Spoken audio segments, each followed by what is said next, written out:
Cuaca buruk memicu bencana banjir di sejumlah wilayah, salah satunya di permukiman warga Kabupaten Pandeglang, Banten. Warga terdampak meminta pemerintah membangun tanggul dan normalisasi sungai agar banjir tak terus terulang. Banjir ini disebabkan meluapnya Sungai Ciliman dan Sungai Cilemer hingga merendam 3 kecamatan di Kabupaten Pandeglang. Sementara itu untuk wilayah Jawa Timur, BMKG memperingatkan masyarakat waspada angin kencang dan hujan dengan intensitas lebat. Diperkirakan puncak musim hujan dan cuaca ekstrim akan terjadi hingga 20 Januari. Untuk prediksi sendiri kita sudah mengeluarkan press release di mana prediksinya pada saat ini hingga 20 Januari 2026, tapi itu kemungkinan bisa juga dapat diperpanjang, itu tergantung nanti oleh dinamika atmosfer dan gangguan yang terjadi gitu Mbak. Jadi kita terus pantau. Di Jakarta, Gubernur Pramono Anung telah berkoordinasi dengan Badan Penanggulangan Bencana Daerah untuk memodifikasi cuaca selama 5 hari. Langkah ini dilakukan untuk mengurangi potensi terjadinya banjir dampak dari cuaca ekstrim yang terjadi di Jakarta. Adapun modifikasi cuaca rencananya hingga akhir pekan nanti. Saya sudah memerintahkan kepada Badan BPBD untuk melakukan modifikasi cuaca selama 5 hari ini. Karena memang data BMKG itu kurang lebih hampir sama dengan yang kemarin. Kemarin pun kalau kita tidak lakukan modifikasi cuaca sebenarnya dampaknya lebih dari yang sekarang ini. Tetapi karena sudah kami lakukan, bahkan kami sudah menganggarkan dalam waktu 30 hari ini, katakanlah kalau harus tiap hari modifikasi cuaca akan kami lakukan. Karena hitungan yang kami lakukan, dampak banjir dibandingkan dengan melakukan modifikasi cuaca, maka lebih baik dilakukan modifikasi cuaca. Tak hanya modifikasi cuaca, tapi gerakan bersih-bersih saluran air dan penghubung juga dilakukan sebagai langkah meminimalisasi terjadinya banjir. Wali Kota Jakarta Selatan, Muhammad Anwar menilai penyebab utama banjir di Jakarta Selatan adalah penyempitan kali di beberapa wilayah. Adapun solusi sementara yaitu membuat tanggul. Kemarin kita ketahui hujan 1 hari, ya, hujan cukup tinggi, dan kami melihat masih ada genangan-genangan atau jembatan di tali air dari saluran. Yang pada hari ini kita kerjakan, memastikan minimalisir terjadinya genangan banjir warga, terutama akibat hujan lokal, ya, hujan kiriman. Kalau hujan kiriman kan kali kan agak sulit, ya, kiriman, tapi yang kita upayakan yang hujan lokal ini, ya, terjadi hujan warga tidak terdampak banjir, bagi pengobatan terutama sarana prasarana berdaya air dan SDA. Antisipasi cuaca ekstrim perlu dilakukan apalagi mulai Jumat 16 Januari, warga kembali menikmati libur panjang 3 hari karena adanya tanggal merah peringatan Isra Miraj. Tim Liputan Kompas TV. Warga akan kembali menikmati libur panjang mulai besok, Saudara, hari Jumat, seiring adanya peringatan Isra Mi'raj yang menjadi hari libur nasional.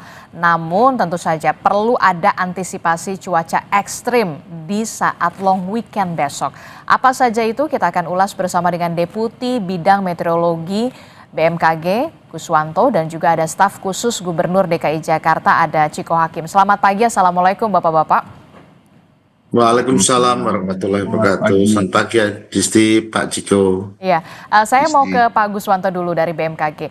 Dari BMKG memang sudah mewanti-wanti begitu ya, sudah memperingatkan adanya cuaca ekstrim yang akan terjadi sampai setidaknya di awal Februari. Nah, untuk persiapan long weekend besok nih, Pak Guswanto, apa yang perlu diantisipasi oleh warga khususnya di Jakarta, kemudian sekitarannya, misalkan di long weekend ini di Bogor, Bandung, Yogyakarta, dan juga biasanya juga di beberapa wilayah yang menjadi destinasi wisata, Pak Guswanto.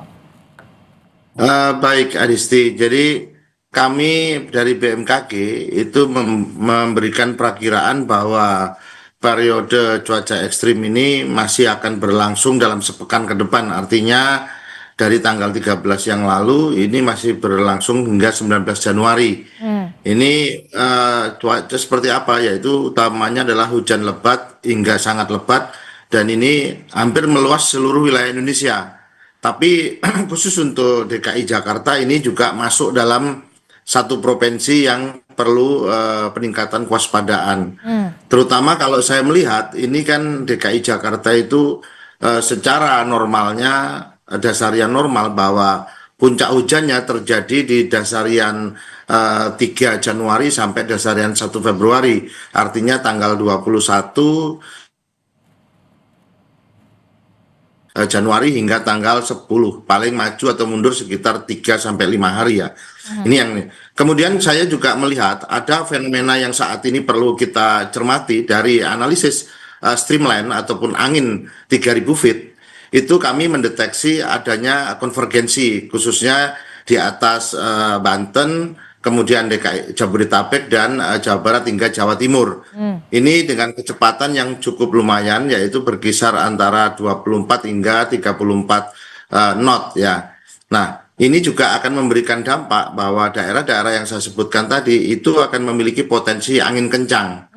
Nah, kami juga melihat di sebelah selatan Samudra Hindia ini ada low pressure area, yaitu di selatan Jawa Timur ataupun Bali ya. Ini ada low pressure area yang baru muncul 2 hari yang lalu. Sedangkan di wilayah utara kami memiliki mendeteksi adanya bibit siklon tropis 91S, yaitu di wilayah Maluku Utara ya. Ini juga akan memberikan dampak hujan di sana. Nah, khusus di DKI, masyarakat DKI yang perlu kita antisipasi adalah hujan yang dari Bogor ya, itu akan masuk DKI. Kemudian di DKI sendiri barangkali nanti kita melihat tanggal 15, 16, 17 itu juga akan mengalami rob ya, banjir karena apa itu kenaikan muka air laut karena adanya gaya tarik bulan atau bulan baru, bulan purnama ya, kita lihat. Nah, dan untuk wilayah yang kita deteksi Adisti yang terdampak ya, saat ini juga saya melihat dari citra radar BMKG sepertinya di wilayah Banten, Jabodetabek itu masih turun hujan ringan hingga sedang ya. Ini kami juga melihat dari situ. Nah, apabila hujan ini berlangsung cukup lama, walaupun durasinya tidak ekstrim ataupun tidak sangat lebat, ini cukup juga mengumpulkan air sehingga akan menggenangi wilayah-wilayah yang cekungan ya, ataupun daerah-daerah yang rawan terhadap luapan apabila sungainya sudah terbendung oleh sampah ataupun memang ada pengendapan di sungai itu. Ini yang perlu diwaspadai. Oke, itu yang perlu diwaspadai. BMKG sudah mewanti-wanti begitu soal curah hujan yang tinggi, begitu termasuk salah satunya adalah wilayah Jakarta, Mas Ciko, yang perlu peningkatan kewaspadaan. Bahkan tidak hanya soal curah hujan, tapi di sana juga ada potensi banjir rob di wilayah pesisir. Nah, menghadapi long weekend besok begitu sampai nanti hari Minggu, apa yang sudah diantisipasi oleh Pemprov Jakarta untuk mengantisipasi banjir? Tidak hanya soal curah hujan, tapi juga banjir kiriman dari Bogor, termasuk juga soal banjirop, Mas Ciko. Ya, permasalahan yang cukup kompleks ya, Disti, apalagi kita sedang mengalami apa yang kita sebut sebagai cuaca ekstrim. Dan ini bukan hanya terjadi baru-baru saja, tapi sepanjang tahun 2025 pun kita mengalami hal tersebut. Namun tentu Bapak Gubernur DKI Jakarta, Bapak Pramono Anung telah menyampaikan bahwa salah satu yang akan dilakukan adalah melakukan modifikasi cuaca tersebut. Dan kalau kita mau jujur, sepanjang tahun 2025 apabila itu tidak dilakukan kemarin, banjirnya akan lebih parah lagi dibandingkan apa yang terjadi di 2025 yang menurut kami cukup baik kita tangani. Walaupun dengan cuaca yang sangat ekstrim, dan tadi disampaikan oleh Pak Guswanto bahwa ini tidak hanya terjadi di Jabodetabek tapi juga di seluruh Indonesia, bahkan sampai Maluku Utara tadi. Dan artinya banjir sekarang sedang melanda, genangan-genangan air yang tinggi sedang melanda berbagai daerah masuk Jakarta tentunya. Dan kalau kita mau jujur kembali lagi, kenapa disebut ekstrim? Biasanya kan sebenarnya karena artinya kota tersebut atau wilayah tersebut memang kapasitasnya, kemampuan infrastrukturnya memang sudah tidak bisa mengelola banjir atau curah hujan yang begitu tinggi gitu. Kalau nggak salah ya Pak Bukwanto, nanti korek saya kalau Iya, salah, betul. 190 mm kalau nggak salah bahkan ya, 2 hari Betul, lalu Bung Viko. 170. Dan dimana kalau kita mau jujur 100 mm aja udah sangat tinggi curah hujan gitu. Artinya hampir 2 kali daripada yang disebut tinggi itu sendiri. Artinya Jakarta ini memang banyak sekali kondisi yang kemudian menyebabkan genangan ini begitu tinggi. Satu, land subsidence, artinya permukaan tanah dari Jakarta ini setiap tahunnya turun 5-10 cm. Khususnya di Jakarta Utara, Jakarta Barat, yang kemudian tadi dicampur dengan yang namanya banjirop akibat tadi tarikan dari bulan di tanggal 15, 16, 17 ke depan. Artinya Jakarta memang harus bersiap dan bersiaga, dan kalau kita bicara antisipasi tentunya bukan hanya Pemprovnya atau pemerintahnya, warganya juga akan melakukan juga begitu. Artinya satu, ketika kita tahu ketika hujan keras dan genangan akan terjadi, tentunya lalu lintas akan menjadi macet. Jadi kami menghimbau juga masyarakat yang memang tidak harus bepergian ya, harus itu kan biasanya untuk bekerja, sekolah, atau kan hal-hal yang memang harus dilakukan, silakan lakukan itu. Tapi yang tidak begitu penting untuk bepergian dari rumah, menahan dirilah kita di rumah. Mungkin Isra Miraj ini bisa berlibur dengan keluarga di rumah. Kemudian untuk juga waspada, karena kita tahu genangan ini juga menimbulkan banyak hal, Disti, yang sangat kita sayangkan. Ada bahkan yang meninggal karena arus listrik dan lain-lain, dan artinya kita juga harus menjaga dari kita. Jadi antisipasi ini dilakukan juga, jangan hanya oleh pemerintahnya, tapi oleh warganya yang kemudian mencabut colokan-colokan listrik yang tidak dibutuhkan, dan apalagi ketika terjadi genangan. Jadi banyak sekali yang harapan kita bisa cuaca ini kemudian berangsur membaik, karena BMKG tadi dengan prediksinya yang biasanya kalau nggak salah kan memang bisanya seminggu ke depan ya Pak Guswanto ya. Betul, Kalau bisa begitu, untuk cuaca. Iya. ke depan lebih bagus. Cuma kan Iya. ini kenyataannya begitu, artinya kita harus bersiap. Tapi Pemprov DKI Jakarta memastikan melalui apa yang disampaikan oleh Bapak Gubernur bahwa untuk modifikasi cuaca ini bisa sampai 30 hari ke depan, bahkan lebih. Nah, dan anggaran itu telah disiapkan karena tadi dampak akibat banjir yang juga merugikan dalam nilai rupiah itu tidak sebanding, jauh lebih besar dibandingkan biaya yang kita keluarkan untuk modifikasi cuaca. Oke, kalau tadi Anda sebutkan bahwa memang tidak hanya soal tugas dari Pemprov Jakarta saja untuk bisa aware begitu ya, untuk selalu mengingatkan soal bagaimana mitigasi banjir di sana ketika ada curah hujan yang tinggi. Tapi kemudian kan kita melihat juga besok ini long weekend. Biasanya juga kan keluarga membawa serta anak-anak mereka ke ruangan terbuka. Misalkan salah satunya mungkin ke daerah pesisir, ke Ancol, ke Pik, atau kemudian ke Ragunan. Nah, ini apa yang perlu diimbau oleh Pemprov Jakarta ketika memang curah hujan tinggi, apalagi di sana ada ancaman banjirop juga untuk pesisir Jakarta? Sebenarnya begini kan, kita kalau saya adalah orang yang mungkin sebagian dari kita termasuk saya misalnya ketika ingin bepergian gitu pasti melihat ramalan cuaca. Ya kita harus membiasakan untuk menjadi orang yang proper dalam mempersiapkan apa-apa yang akan kita lakukan gitu ya. Kalau di luar negeri kalau nggak salah ya, bahkan ramalan cuaca itu betul-betul dilihat oleh warganya gitu, dan itu menjadi segmen tersendiri, Disti. Kalau di televisi biasanya ramalan cuaca, kita udah lama nih di Jakarta nggak melihat ramalan cuaca menjadi segmen yang cukup panjang gitu. Tapi artinya memang ya kalau memang tetap ingin bepergian ya tentu ya membawa barang-barang yang memang dibutuhkan untuk menghadapi hujan, misalnya jas hujan, payung dan lain-lain. Tapi ya itu tadi, apakah lebih baik memilih pergi ke tempat-tempat yang sifatnya indoor atau outdoor, ya itu menjadi pilihan kita gitu. Jadi mudah-mudahan kembali lagi modifikasi cuaca ini bisa berhasil, tapi kami juga mengingatkan dan kembali koreksi saya kalau salah Pak Guswanto ya, kok modifikasi cuaca itu ketika cuaca sedang ekstrim bukan berarti tiba-tiba bisa panas dan terang benderang gitu langitnya, enggak juga gitu. Artinya hujan yang tadinya bisa keras tanpa modifikasi cuaca, kemudian dilakukan modifikasi cuaca mungkin akan menjadi gerimis dan cuaca akan menjadi agak lebih anomali gitu ya. Kadang-kadang gerimis, kadang-kadang enggak, gitulah kira-kira. Dan tetap harapan kami kita semua bersiap berjaga, dan karena Pak Gubernur juga sudah menginstruksikan pada Dinas Sumber Daya Air, Dinas Gulkarmat, Dinas Pertamanan, yang kemudian tentunya Dinas Perhubungan terkait dengan arus lalu lintas dan lain-lain, untuk semua berjaga, dan seluruh jajaran termasuk pasukan oranye, pasukan warna-warni yang kita miliki untuk berada di lapangan dan memitigasi apabila ada yang perlu dilakukan. Oke, saya tertarik dengan kalimat Pak Pramono yang mengatakan kita sudah menyiapkan anggaran untuk memodifikasi cuaca begitu, daripada kemudian anggarannya jauh lebih besar ketika memang ada penanganan banjir. Ya, saya sepakat soal itu.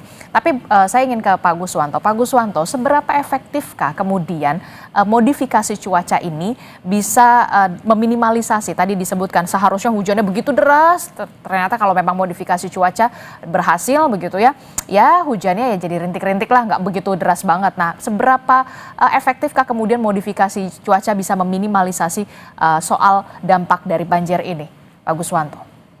Ya, baik Adisti, saya sepakat dengan yang disampaikan Bung Ciko. Ternyata data di kami pun juga sama. Jadi untuk efektivitas modifikasi cuaca itu yang menurunkan dari awan-awan konvektif ya, bukan karena ada badai siklon ya atau siklon tropis, itu khusus modifikasi cuaca saat ini efektivitasnya datanya berkisar antara 25% sampai 35%. Artinya tadi menurunkan intensitasnya secara gradual. Jadi kalau dia modifikasi cuaca hujannya kita prediksi itu lebat, dia akan menurun menjadi sedang. Nah, kalau sedang dia hanya menjadi hujan ringan. Itu yang menjadi kunci dulu pemahaman, karena modifikasi cuaca itu prinsipnya adalah mengurangi intensitas hujan dari ekstrimnya. Namun di sisi yang lain, pada saat kita di musim kemarau, modifikasi cuaca akan bersifat yang lain.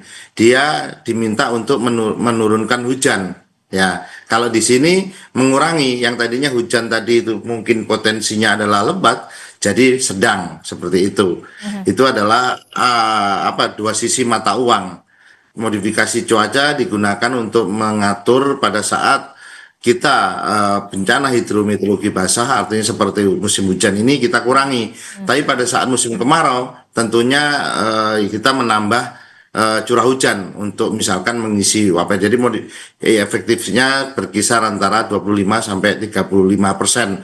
Dan saat ini memang sudah dilakukan Adisti di home base di Halim sejak tanggal 12 Januari yang lalu, dan ini seperti perakiraan cuaca, dia akan bersifat buka tutup. Artinya perakiraan cuaca kami sepekan ke depan itu memprediksi seperti itu.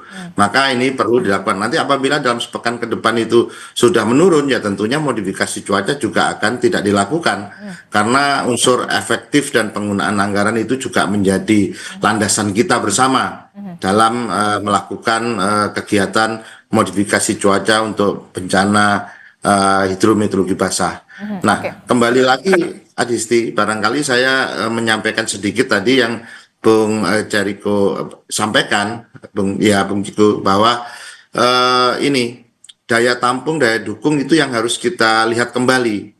Kan desain drainase semua, ini kan kita tidak di era sekarang, desainnya itu adalah desain yang lama.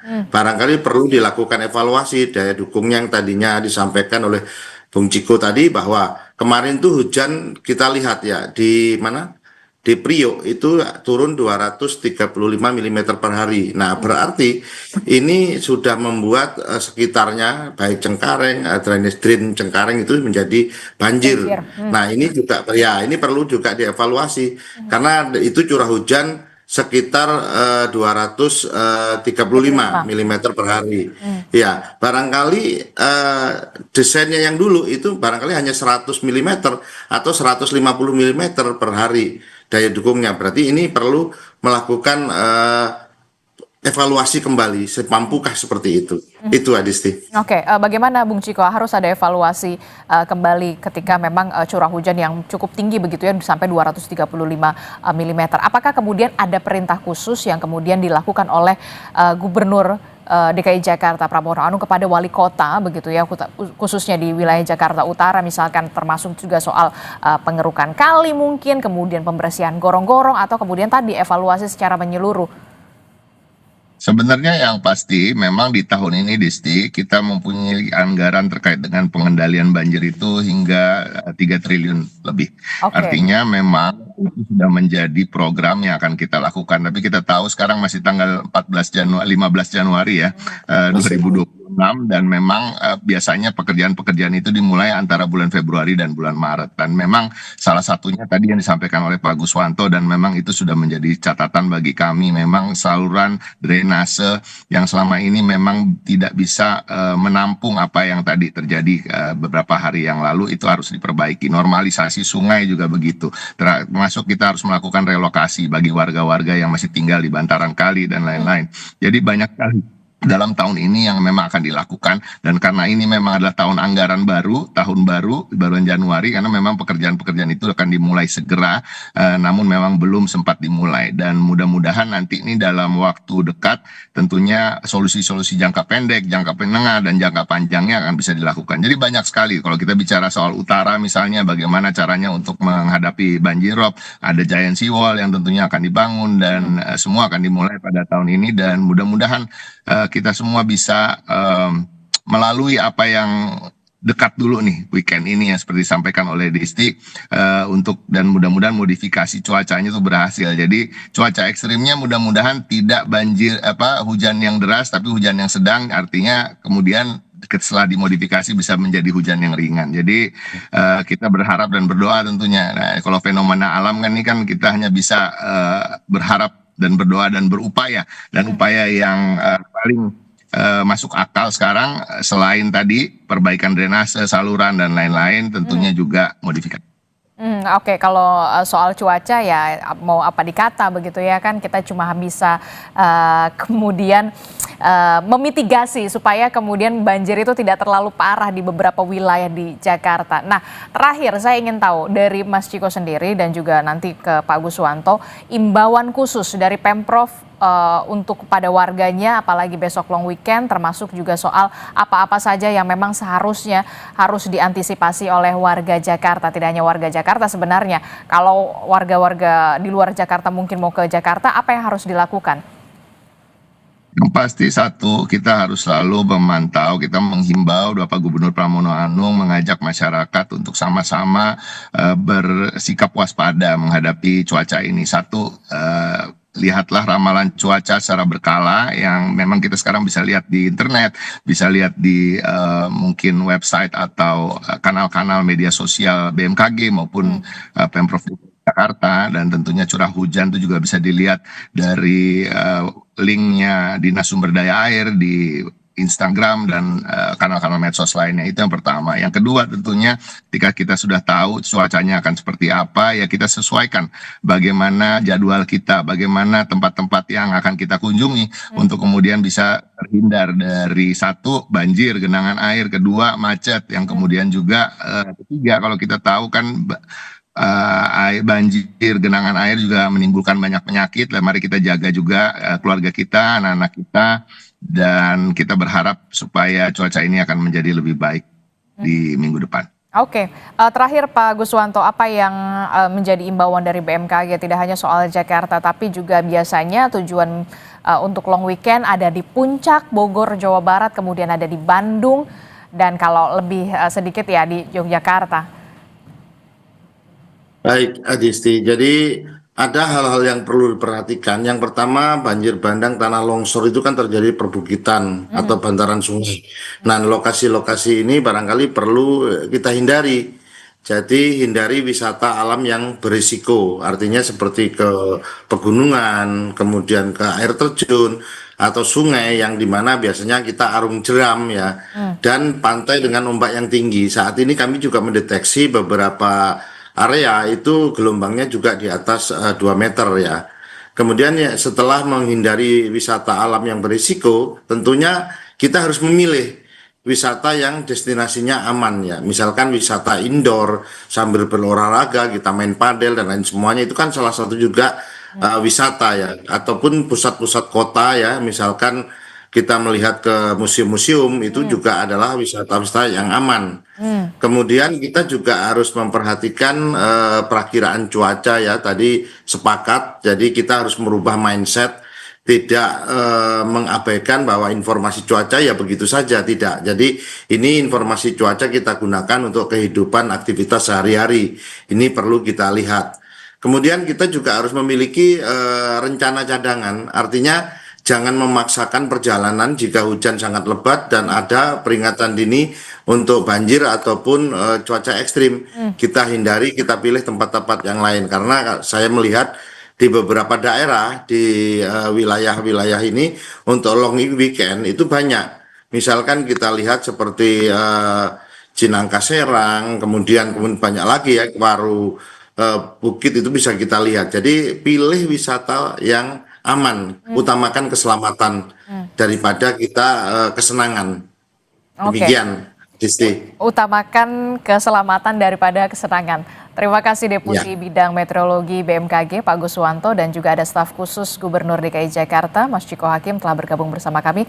Sehat selalu Bapak-bapak. Assalamualaikum. Selamat pagi. Sehat selalu. Terima kasih Bung Ciko, Mbak Disti. Bagus. Iya.